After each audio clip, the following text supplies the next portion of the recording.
Aming Diyos na makapangyarihan sa lahat, Hari ng kapayapaan at pinagmumula ng tunay na pag-ibig. Lumalapit kami sa iyo ngayon na may kababaang loob at pusong sugatan sa mga nangyayari sa mundo.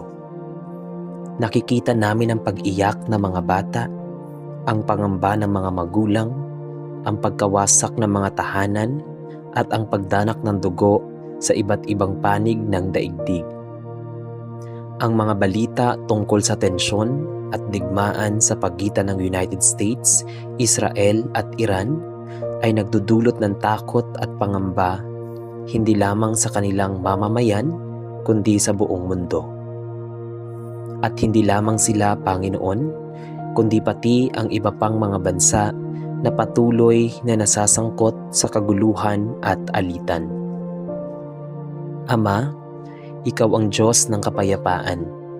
Ikaw ang may kontrol sa lahat ng bagay. Walang digmaan na hindi mo nakikita.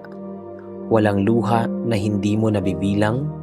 At walang pusong sugatan na hindi mo kayang pagalingin. Kaya ngayon, sama-sama kaming dumudulog sa iyo.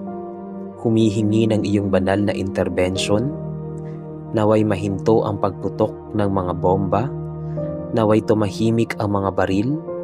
Naway manaig ang diplomasya kaysa dahas at pag-uusap kaysa paghihiganti.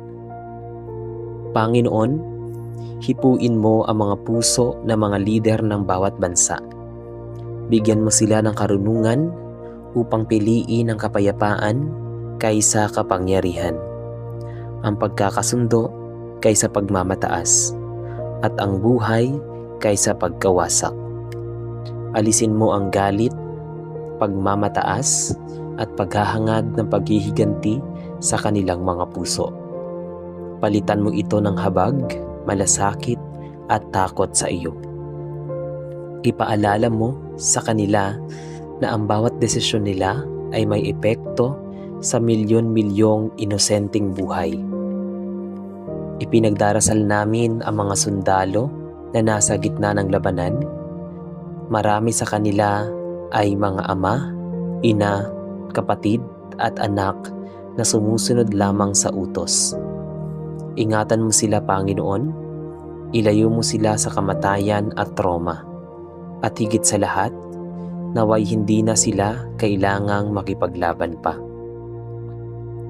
Ipinagdarasal din namin ang mga sibilyan, ang mga batang natutulog sa gitna ng ingay ng sirena at pagsabog, ang mga pamilyang napipilitang lumikas, ang mga ospital na punong-puno ng sugatan. Panginoon, maging kanlungan kanila, maging pag-asa ka sa gitna ng dilim, magpadala ka ng tulong, pagkain, gamot at proteksyon sa mga nangangailangan. Ama, kung saan may puot, maghasik ka ng pag-ibig. Kung saan may kaguluhan, magdala ka ng kaayusan. Kung saan may takot, magbigay ka ng pananampalataya. Turuan mo kaming lahat, anumang lahi, relihiyon o bansa, na makita ang isa't isa bilang magkakapatid sa iisang mundo. Alisin mo ang diskriminasyon, ekstremismo at maling paniniwala na nag-uudyok ng karahasan. Panginoon, nagsusumamo kami na ang mga bansang may impluwensya at kapangyarihan ay gamitin mo ito hindi upang manakot o manakit, kundi upang mamagitan para sa kapayapaan. Naway magkaroon ng mga kasunduan na magtataguyod ng katarungan at pangmatagalang kapayapaan. Naway hindi lamang pansamantalang tigil putukan, kundi tunay na pagkakasundo at paghilom ng sugat ng nakaraan. Tulungan mo rin kami bilang ordinaryong mamamayan ng mundo. Naway maging instrumento kami ng kapayapaan sa aming mga tahanan, komunidad at bansa. Dahil ang kapayapaan sa mundo ay nagsisimula sa kapayapaan ng puso. Kung may galit kami sa aming kapwa, turuan mo kaming magpatawad. Kung may pagmamataas kami, turuan mo kaming magpakumbaba. Kung may pagkakahati-hati, turuan mo kaming magkaisa. Ama naming Diyos, naniniwala kami na walang imposible sa iyo. Kung kaya mong patahimikin ang bagyo, kaya mo ring patahimikin ang digmaan. Kung kaya mong pag-isahin ang mga taong nagkawatak-watak, kaya mo ring pag-isahin ang mga bansa. Kaya ngayon, buong pananampalataya kaming nananalangin. Ibalik mo ang kapayapaan sa mundo. Patigilin mo ang mga digmaan, pag-isahin mo ang mga bansa. Pagalingin mo ang mga sugat ng sangkatauhan, at naway dumating ang araw na ang mga sandata ay mapalitan ng mga kamay na nagkakaisa. Ang mga pader ay mapalitan ng mga tulay, at ang takot ay mapalitan ng pag-ibig. Ang lahat ng ito ay aming hinihiling sa iyong banal at makapangyarihang pangalan. Amen. Panginoong Diyos na makapangyarihan, sa pagpapatuloy ng aming panalangin ay inilalapit namin sa iyo ang mas malalim na sugat ng sangkatauhan, ang ugat ng digmaan na nakatago sa puso ng tao. Sapagkat bago pa man magkaroon ng mga armas at hukbo, nagsisimula ang kaguluhan sa galit, inggit, pagmamataas at pagnanais ng kapangyarihan. Linisin mo ang puso ng bawat isa sa amin, sapagkat ang kapayapaan sa mundo ay nagsisimula sa kapayapaan sa loob ng aming mga sarili. Ama, nakikita mo ang patuloy na tensyon sa pamamagitan ng United States, Israel at Iran. Alam mo ang kasaysayan, ang mga sugat ng nakaraan, at ang mga pangambang bumabalot sa bawat panig. Ngunit higit sa lahat, alam mo na ang bawat mamamayan, anumang bansa o relihiyon, ay may pusong naghahangad din ng katahimikan at seguridad para sa kanilang pamilya. Panginoon, pag-isahin mo ang mga layuning ito upang maging tulay ng pagkakasundo sa halip na maging dahilan ng patuloy na hidwaan. Ipinapanalangin namin ang mga batang lumalaki sa gitna ng tunog ng sirena at pagsabog. Ang kanilang murang isipan ay napupuno ng takot sa halip na pangarap. Ama, protektahan mo ang kanilang isipan at puso. Huwag mong hayaang ang kaharasan ang humubog sa kanilang kinabukasan. Palitan mo ng pag-asa ang kanilang trauma. Bigyan mo sila ng pagkakataong makapag-aral, makapaglaro, at mamuhay ng walang pangamba. Panginoon, alalahanin mo rin ang mga magulang na walang magawa kundi yakapin ang kanilang mga anak habang umaalingaw-ngaw ang mga pagsabog sa kanilang paligid. Bigyan mo sila ng lakas, magpadala ka ng tulong sa mga komunidad na nasira, pagkain para sa nagugutom, gamot para sa mga may sakit at sugatan, at tahanan para sa nawala ng tirahan. Hipuin mo ang puso ng mga may kakayahang tumulong upang sila'y maging instrumento ng iyong habag. Ama, sa gitna ng pagdaigdigan, Ama, sa gitna ng pandaigdigang takot, huwag mong hayaang manaig ang puot at propaganda. Turuan mo ang mundo na maghanap ng katotohanan at hindi magpalamon sa galit. Ilayo mo kami sa mga salitang nag-uudyok ng pagkamuhi at pagkakahati-hati. Naway maging maingat ang mga lider sa kanilang pananalita, sapagkat ang salita ay maaaring maging mitya ng digmaan o binhi ng kapayapaan. Ipinagdarasal namin ang mga bansang tahimik ngunit apektado ng kaguluhan. Ang ekonomiya na bumabagsak, ang mga pamilyang nawawalan ng trabaho, ang mga migranteng natatakot sa kinabukasan. Panginoon, ipaalala mo sa amin na ang digmaan sa isang lugar ay sugat ng buong mundo. Tulungan mo ang mga bansa na magtulungan, hindi upang palalain ang alitan, kundi upang maghanap ng mapayapang solusyon. Ama naming Diyos, Ikaw ang may hawak ng kasaysayan. Ang mga impyerno ay lumilipas, ngunit ang iyong kaharian ay nananatili magpakailanman. Kaya't hinihiling namin ang iyong makapangyarihang kamay na mamagitan. Kung may mga lihim na plano ng pagkawasak, sirain mo ito. Kung may mga pusong nagbabalak ng paghihiganti, palambutin mo ito. Kung may mga pagkakataong para sa pag-uusap at pagkakasundo, buksan mo ito ng maluwag. Tulungan mo rin kaming maging bahagi ng solusyon sa aming mga tahanan.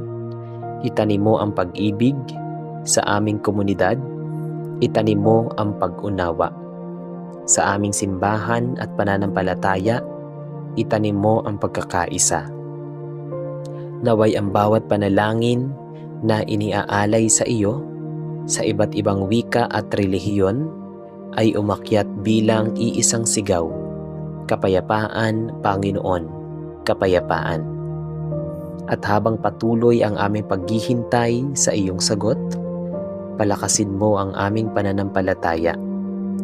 Huwag mo kaming hayaang mawala ng pag-asa, sapagkat naniniwala kami na ang dilim ay hindi kailanman mananaig sa liwanag, at ang puot ay hindi kailanman makapapawi sa tunay na pag-ibig.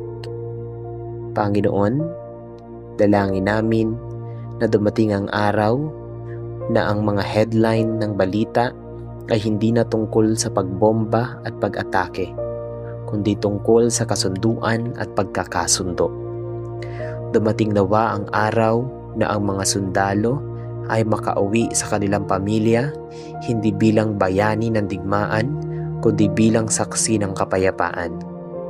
Dumating nawa ang araw na ang mundo ay magsasama-sama, hindi sa takot, kundi sa pagdiriwang ng pagkakaisa. Sa iyo namin itinataas ang lahat ng ito. Ikaw ang aming pag-asa, ikaw ang aming kanlungan, ikaw ang aming kapayapaan. Amen. Ama naming Diyos na walang hanggan, sa pagpapatuloy ng aming pagsusumamo, ay lalo kaming nagpapakumbaba sa iyong harapan. Nakikita mo ang mundo na tila nahahati, mga bansa laban sa bansa, mga paniniwala laban sa paniniwala, at mga tao laban sa isa't isa. Ngunit ikaw, O Panginoon, ang Diyos na hindi nahahati. Ikaw ang Ama ng lahat, anuman ang lahi, wika, o kultura. Sa mga sandaling ito ng pangamba, itinataas namin sa iyo ang mga lugar na puno ng tensyon at banta ng digmaan, lalo na ang patuloy na alitan at hindi pagkakaunawaan na kinasasangkutan ng United States, Israel at Iran. Panginoon, alam mo ang bawat lihim ng pag-uusap, bawat estratehiya, bawat takot at bawat sugat ng nakaraan na nag-uudyok sa kasalukuyang sitwasyon. Wala kang hindi alam, kaya't nagsusumamo kami, mamagitan ka. Kung may mga pusong matigas dahil sa galit, palambutin mo ito. Kung may mga lider na nababalot ng pagmamataas, turuan mo silang magpakumbaba. Kung may mga bansang natatakot, kaya sila'y umaatake, palitan mo ang kanilang takot ng katiyakan na may mas mabuting paraan kaysa sa dahas. Panginoon, naririnig mo ang iyak ng mga inang na wala ng anak, mga paghingi ng tulong ng mga batang nasugatan, ang tahimik na panalangin ng mga sundalong natatakot mamatay, naway hindi maging normal ang karahasan sa aming panahon. Huwag mo kaming hayaang masanay sa balitang may namatay na naman, may nasirang lungsod na naman, may panibagong paghihiganti na naman. Turuan mo ang mundo na ang tunay na lakas ay hindi nasusukat sa dami ng armas, kundi sa kakayahang magpatawad at makipagkasundo. Ang tunay na tapang ay hindi ang pag-atake, kundi ang paglapit upang makinig at umunawa. Ang tunay na tagumpay ay hindi ang pagkatalo ng kalaban, kundi ang pagkakaroon ng kapayapaan para sa lahat. Ama, hinihiling din namin ang kapayapaan sa mga bansang tahimik ngunit nagdurusa sa epekto ng digmaan. Mga bansang apektado ng pagtaas ng presyo ng pagkain, kakulangan sa enerhiya at pagbagal ng ekonomiya. Ipinapanalangin namin ang mga manggagawa, mga OFW at mga pamilya sa iba't ibang panig ng mundo na nababalot ng takot sa kinabukasan. Maging Diyos ka ng kanilang seguridad at pag-asa. Panginoon, magbangon ka ng mga tagapamagitan, mga lider na may pusong makatao, mga organisasyong nagtataguyod ng kapayapaan, at mga taong handang tumayo para sa katarungan ng hindi gumagamit ng dahas. Naway magkaroon ng mga kasunduang hindi lamang pansamantala, kundi pangmatagalan. Mga kasunduang may kasamang paghilom, pag-amin ng pagkakamali, at muling pagtatayo ng tiwala. At habang hinihintay namin ang iyong pagkilos, tulungan mo kaming maging bahagi ng kapayapaan. Sa aming mga salita sa social media, turuan mo kaming maging maingat at hindi magpalaganap ng galit. Sa aming mga pag-uusap, turuan mo kaming makinig at hindi agad humusga. Sa aming mga puso, itanim mo ang pag-ibig na handang umunawa kahit mahirap. Ama, naniniwala kami na ang kapayapaan ay posible. Hindi ito ilusyon, hindi ito pangarap lamang, sapagkat ikaw ang Diyos na gumagawa ng himala. Kung kaya mong pag-isahin ang magkakaibang tao sa ilalim ng iyong pag-ibig. Kaya mo ring pag-isahin ang mga bansang naglalaban. Dalangin namin ang araw na ang mga eroplano ay magdadala ng tulong at hindi bomba. Ang mga barko ay maghahatid ng pagkain at hindi sandata. Ang mga lider ay magtitipon hindi upang magplano ng pag-atake, kundi upang magdiwang ng kasunduan. At ang mga mamamayan ng mundo ay makakatulog ng payapa, nang walang takot sa bukas. Hanggang sa araw na iyon, Panginoon, panatilihin mo kaming matatag sa panalangin. Huwag mo kaming hayaang mawala ng malasakit. Huwag mo kaming maging manhid sa pagdurusa ng iba. Gawin mo kaming mga ilaw sa gitna ng dilim, mga tulay sa gitna ng pagkakahati, at mga saksi ng iyong kapayapaan. Sa iyo ang lahat ng aming pag-asa. Sa iyo ang lahat ng aming pananalig. Ikaw ang Diyos ng kahapon, ngayon, at magpakailanman. At ikaw ang Diyos ng kapayapaan. Maraming salamat, Panginoon Diyos, dahil alam naming may gagawin ka sa mga digmaang nangyayari ngayon sa aming mundo. Salamat dahil sa iyong mga salita, kami ay kumakapit at nananalig na alam naming ikaw ay mamamagitan sa mga sitwasyong ito. Maraming salamat, Panginoon Diyos. Dalangin namin ito sa tanging pangalan ni Hesukristo na aming Diyos, Hari at Tagapagligtas. Sa pangalan ni Jesus.